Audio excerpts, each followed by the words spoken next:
Hey guys, welcome back to the Danger Planet. This is Doug. I'm here with Brandon. Woo. And today we're going to be talking all about our first impressions and gameplay experience with the new Shatterpoint game system, the new skirmish game that is about to be released.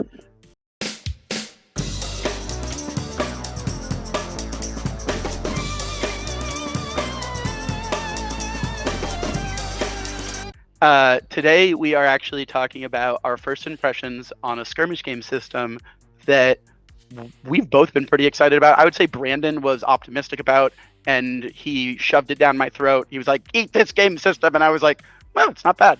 And so now we're making a video about our first impressions. Yeah, You think that's yeah. kind of fair how it went? Future Brandon, when you're editing this, cut to the live reenactment. Brandon, you're a little bit better from a historical standpoint with this than I am. Can you give us a little bit of a background on the company that makes this game, kind of where it is in its release cycle, and what's going on with it right now at a high level from a rules perspective and a game system perspective? I can try. So basically, Star Wars Shatterpoint is a game that is not yet released at time of recording. It's like the 24th of May. It comes out in about 9 days. So depending on when this video gets edited and full out and released, hopefully we'll get it out beforehand. But the game actually officially launches on June 2nd. The game is designed by a guy named Will Schick, who, if you've been in the miniature game community for a long time, you might know as the guy who designed Marvel Crisis Protocol. He was the lead designer on that. And then also, you may remember him from a little company called Privateer Press, where he did all of the things and was the Trollbloods player for Privateer Press. He was a designer, a play tester. He wrote things. He was their marketing director for a while as well. And he now leads Atomic Mass Games, which is the company that basically took over all of the Fantasy Flight miniatures games and is the company that Asmodee uses for all of its miniature combat, anything. So they make X-Wing, they do Armada, they do Legion, they do the Rune Wars. No, I think that's not a thing. But you know what I mean. So that's where Shatterpoint basically has come from. So originally, I was very excited that they were coming out with a new miniatures game because it's skirmishy. So for those of you who are listening to this video, you've probably seen our other content, which is to say Malifaux. So you might know that we tend to like skirmish games. I think that's a fair characterization. And they're just more tight generally. They're faster. They're less commitment. You need to do less about them while still maintaining a really, really like robust game and having a lot of difficult and interesting interactions that you can sort of parse through. And this game is that very much so. You'll basically always be playing with exactly 8 models. You choose 2 characters, which, taking notes from Marvel Crisis Protocol, can be any character from that's released in the entire thing. They're basically any of the named characters. So you could have what the starter set comes with, which is Anakin Skywalker and Ahsoka Tano. I think it's Ahsoka Tano. Or the dark side, which is Darth Maul and Asajj Ventress. But you could mix and match. You can have Asajj Ventress hanging out with Anakin. You could have Anakin hanging out with Luke Skywalker when he gets released. You can have literally anybody. It doesn't matter.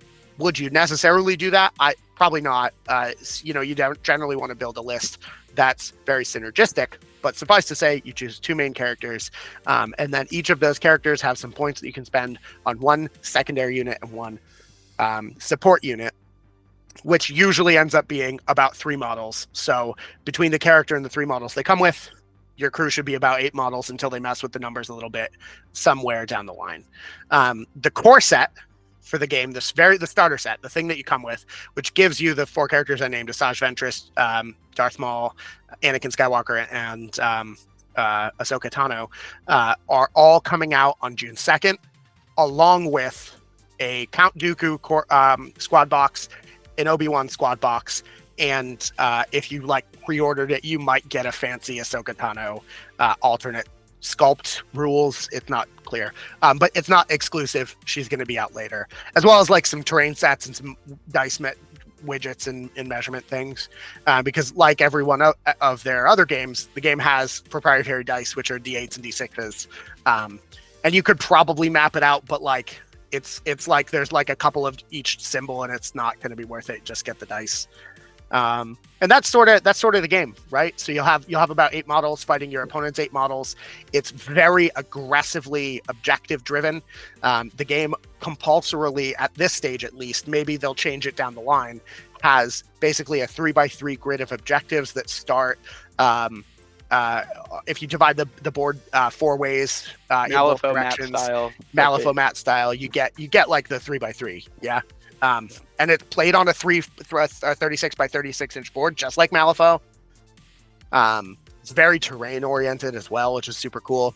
And we've been using the mats by Mars Malifaux maps that we have, and it makes placing the 3x3 Shatterpoint objective pieces really easy because they're mapped out already on those interaction points on the map. Yeah. And I'm sure that they will almost certainly be releasing an overlay for Shatterpoint when it comes out.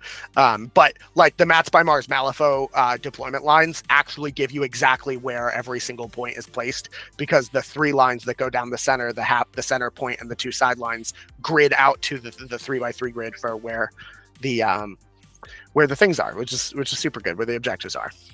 And basically, all of the game boils down to best out of 3. There are 3 victory points up for grabs in every game. You fight in a sort of continuous back and forth alternating activations, which is another channel buzzword that gets us all really excited. We said going before this video recording, Brandon, that way you wouldn't use the B word. Oh, I'm sorry. The B word? You mean the A word? Faux pas in either directions, my friend.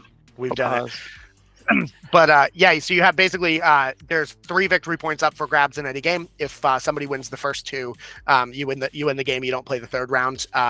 But basically, it's this cool tug of war track about controlling objectives, and it just matters how many you control. So you want to be really aggressive and take them from your opponent, and you get like we can go more into it, but that's the basic premise. Yeah. Does that make sense?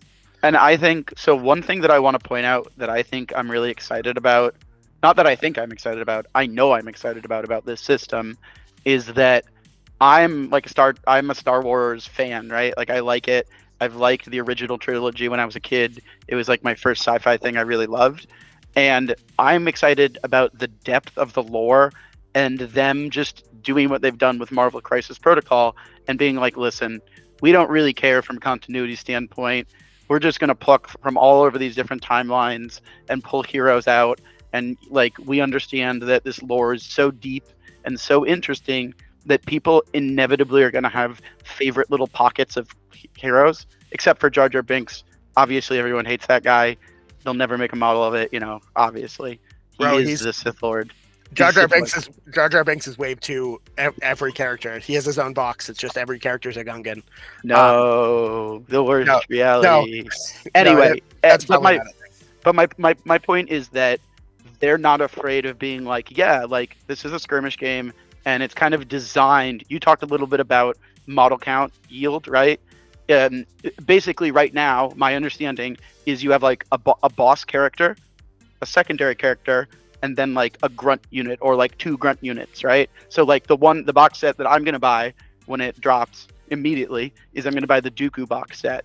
And it comes with Dooku, what looks like, I think it's Jango Fett. Is that Jango Fett? Yep. It's Jango. It's Jango. And then he has the like electric staff wielding battle droids that have the dope talbirds and the glowy eyes. And that is definitely going to be what I play. For They're sure. called Magna Guards. But yeah, to sort of harp on that, I mean, the system that they're using is straight out of Marvel Crisis Protocol.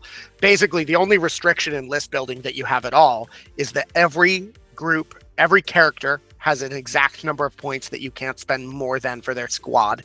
Their squad is exactly 2 units.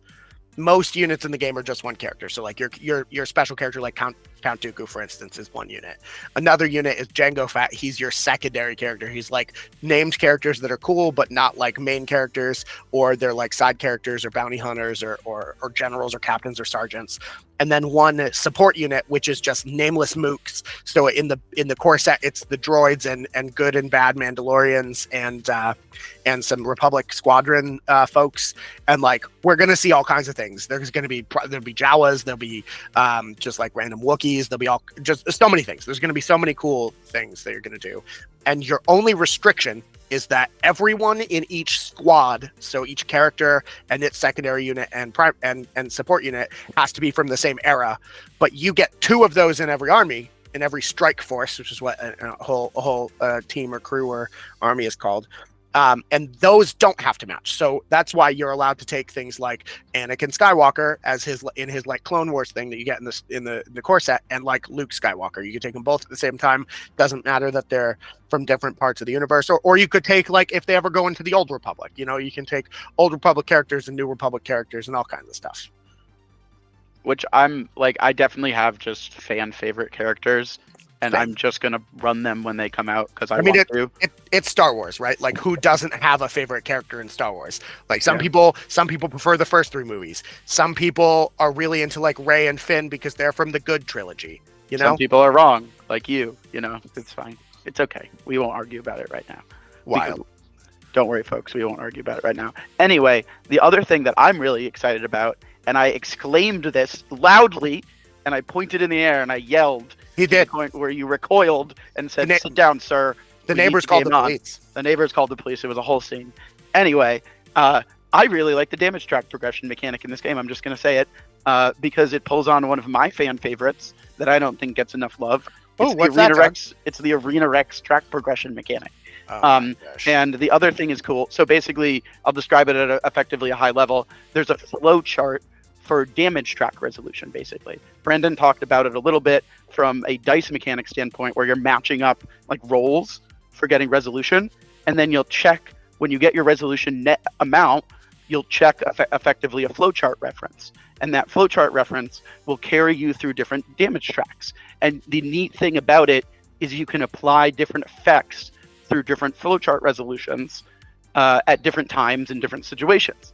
And then the extra neat thing about it is that certain high-profile characters, like I don't know if Darth Maul has it because I didn't get to play him, but I know Annie and what's the other chick that comes in the starter? What's her name? Ahsoka Tano. Ahsoka Tano. I know Annie and Ahsoka Tano both have it. Is you can flip their card and it changes from attack to defense stance. Oh, and their flowchart and their flowchart changes. Every single character, every single primary like leader character is going to have a 2-sided stance card. So they'll have they'll have like an offensive side and a defensive side, but it's not necessarily just that. It changes their damage track. It changes how many dice they roll for attack and defense on both melee and ranged combat. And in some cases, like with Maul, for instance, Darth Maul has a ranged attack on one side, and on his aggressive side and on his defensive, which is actually his ranged attack is throw lightsaber, and then on his defensive side he just doesn't at all. And like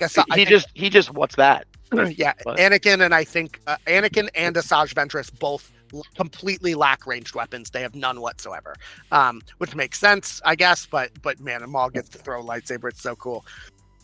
Yeah, I'm gonna be playing the dark side. And I'm just basically going to try to make my way into the dark side part of the starter pack because that's what I'm interested in. I want to play Maul and I want to play Dooku. And probably when Vader comes out, I'm hoping his rules are cool. I hope he has lightsaber throw. Man, he should. Please give me lightsaber throw on it. Very soon, Vader. Very soon after, in the second wave, we're gonna have we'll have three new boxes of characters that will be available. There's the cool boxes is an Obi-Wan and Darth Vader display piece. We don't really know exactly what's going to be available for it yet, but it's going to come with a little base terrain thing for them, and they're obviously their models and cards and stuff. And then there's 2 other squad boxes coming out, and there's it's actually three squad boxes that come out. So we have the original 2. And then the very next wave is going to be, it's called the Plans and Preparations, but it has Luminara and Dooley and Barasofi in it. And then there's we see the new trilogy of stuff coming, it's the Grand Inquisitor and the fifth brother and fourth sister, the Jedi hunters that are like harassing Rey. And actually, I think that's who this is. I'm not super sure, but I'm pretty sure that's the case. I believe I remember them from the third trilogy. And then later on, we're gonna even have General Grievous is coming. There's a set planned that is Mace Windu. There's another set planned that's like the witches of Dathomir. So Mother Talzin is like the main character in it, and it comes with Savage Opress.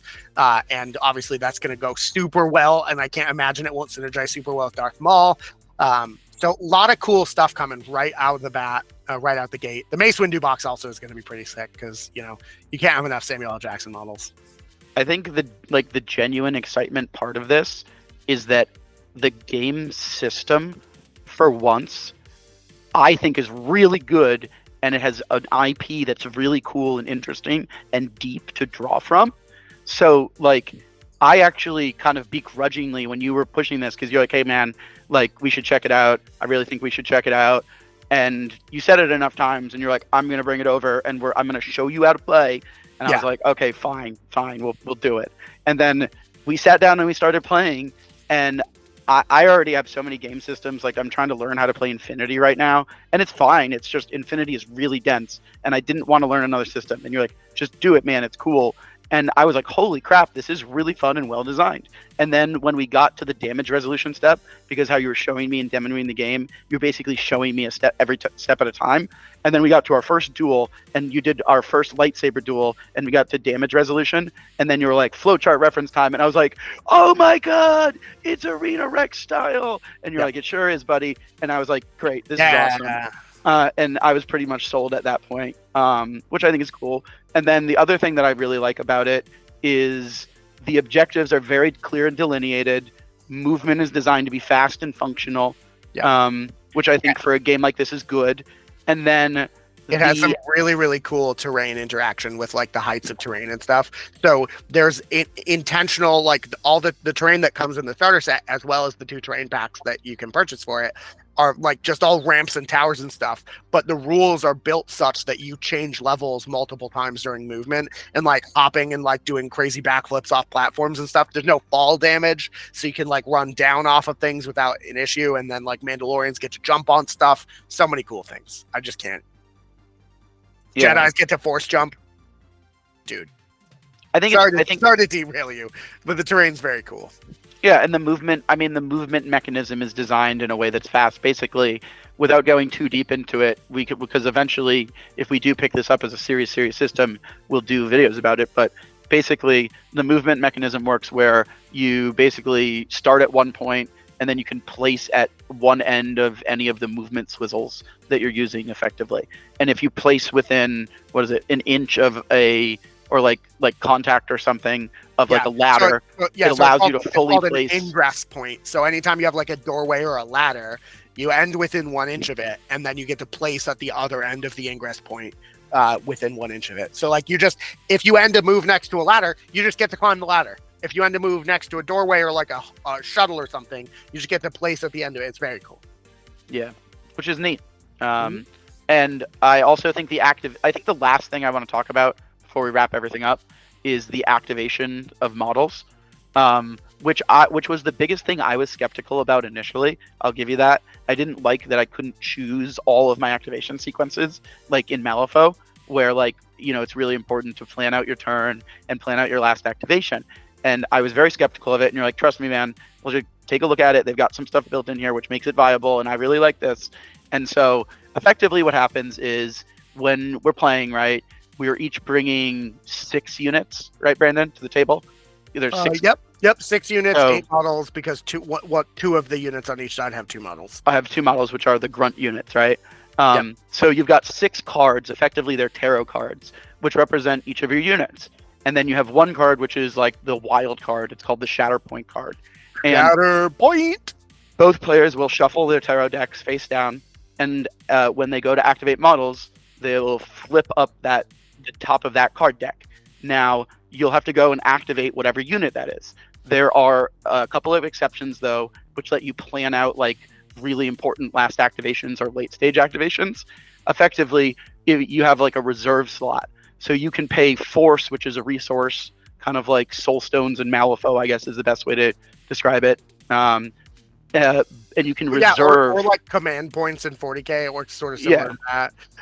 It's a very easily understandable and relatable mechanic. Yeah, and then so you reserve it. You can reserve that card, and then in future flips, you can use that card when you would like to, basically. And then the other thing is there's the Joker or the Wild card or the Shatterpoint card, and when you reveal that, it lets you trigger any unit you would like. You can also use this thing. They're called force points, again akin to command points in 40k or soul stones in Malifaux. And you can shuffle the Shatterpoint card back into your deck and flip a different card if you'd like, so that you can save that Shatterpoint flip or try to save that Shatterpoint for a later part of the turn if it's something like the first or the second turn and you want to set up like a late stage double pop on your big beater or something. And as I played it, I thought it was interesting because I did immediately basically reserve a character that I wanted to go later with. And I also got to experience a double activation with, I was playing the light side, so I was playing Anakin before he decided to shwamboozle all the younglings. No, Anakin, not the younglings. Yeah, before he started making good choices. All right. Jeez, my man. Anyway. Anakin did nothing wrong except for a few things. Anyway. So before he wamboozled some younglings, that was the Annie I was playing with, and I got to double tap him, which was cool because I got to rush him up, take a point objective with him, and then I got to basically activate him again for combat slicey mode, which was pretty cool. So, I actually was pleasantly surprised with the level of granular control to a degree that it gives you, which was cool. Yeah. So I guess just to keep the video relatively truncated, why don't we close with the things that we're each most excited about for the system? Yes, but the card thing where you activate the things is very neat, I will say. You have 6 units total in any given force. You're never going to have more than 6 units. You might have a couple different models depending on what they release, but because you have 6 cards and a 7th card that's your Shatterpoint, and you have you can reserve a card, the randomness is actually quite low, but it does give you an extra little edge on the teaching people how to play the game because it gives them some direction.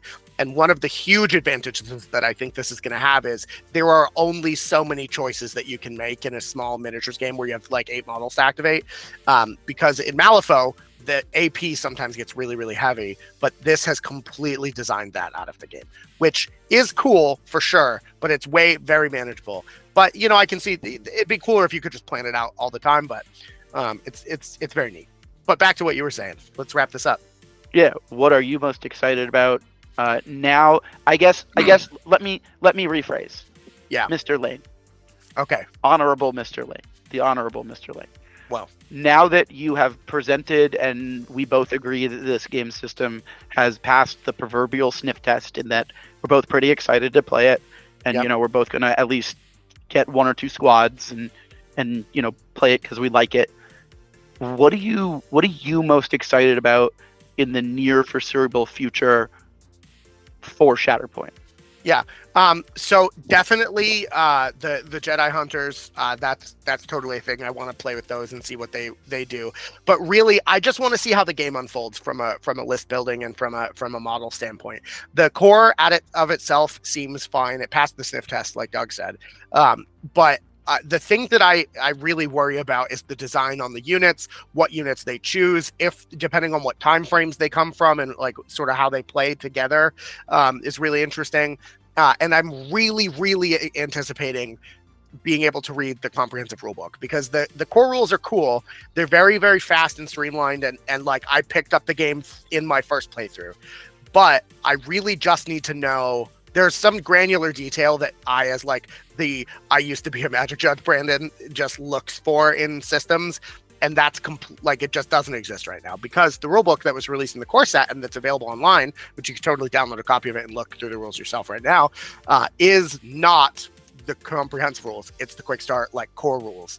Fantasy Flight and Atomic Mass Games, they always do this. They have a second rulebook that's like their comprehensive rules, and when that comes out, it will answer a bunch of questions I have, and I think also give us a better idea of how the system's going to play in the long term, and also.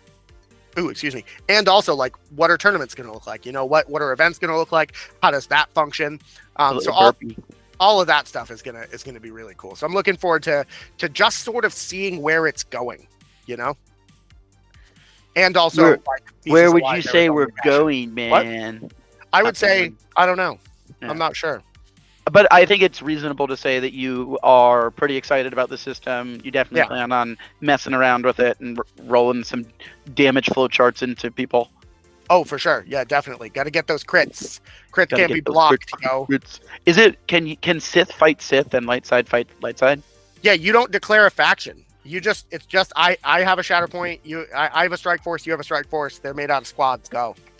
Oh, interesting. So you can mix dark side and light side. Did you listen to anything I said in the whole video? Jeez, come on. I guess I was just focused on the premise that they both had to be light side or dark side. No, they don't. Not at all. They don't have to be light side. You can run Anakin and Darth Vader. You can run Darth Vader and Ahsoka Tano. You can run Asajj Ventress and I get the concept. I just thought I thought the concept was divided by light side and dark side. Oh, that's crazy. No, just the squads themselves all have to match era. But even that, like you know how in the core set there's like a Mandalorian character, secondary character and Mandalorian squad on both sides. You can mix and match because like the dark side Mandalorians are melee focused and the light side Mandalorians are ranged focused. So if you want to take like the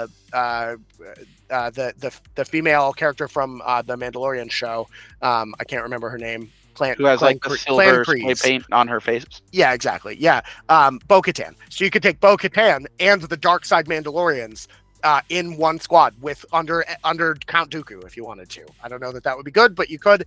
And really being able to mix and match and sort of play with what they have is going to be really, really interesting. That's a spicy fanfic. Is that one? Yeah. Well, yeah, and that's the thing that they really derive from Marvel Crisis Protocol, where you can just do whatever you want, but you probably won't. You know, you'll do things. You probably won't. You'll probably still team everything. Anyway, I want to thank you, Brandon, for pushing me to try something new and being pleasantly surprised about the system. I'm sure that you guys will see other Shatterpoint stuff from us in the future as it's releasing, because I built basically a terrain set that's going to be really fun for this that maybe we'll showcase later. I guess the only thing left to do is, Brandon, why don't you say a hearty goodbye to the internet? Yeah, I absolutely will. Thank you for listening, guys. We love doing stuff like this and trying out new stuff. So if you like Shatterpoint and want to see what we think and how we go, definitely keep an eye here on the planet. And ultimately, I think it's important that we all embrace the truth that peace is a lie. There is only passion. And through passion, I gain strength. Through strength, I gain power. Through power, I gain victory. And through victory, my chains are broken. The Force shall set me free. Wild. All right. Goodbye, everybody. Bye.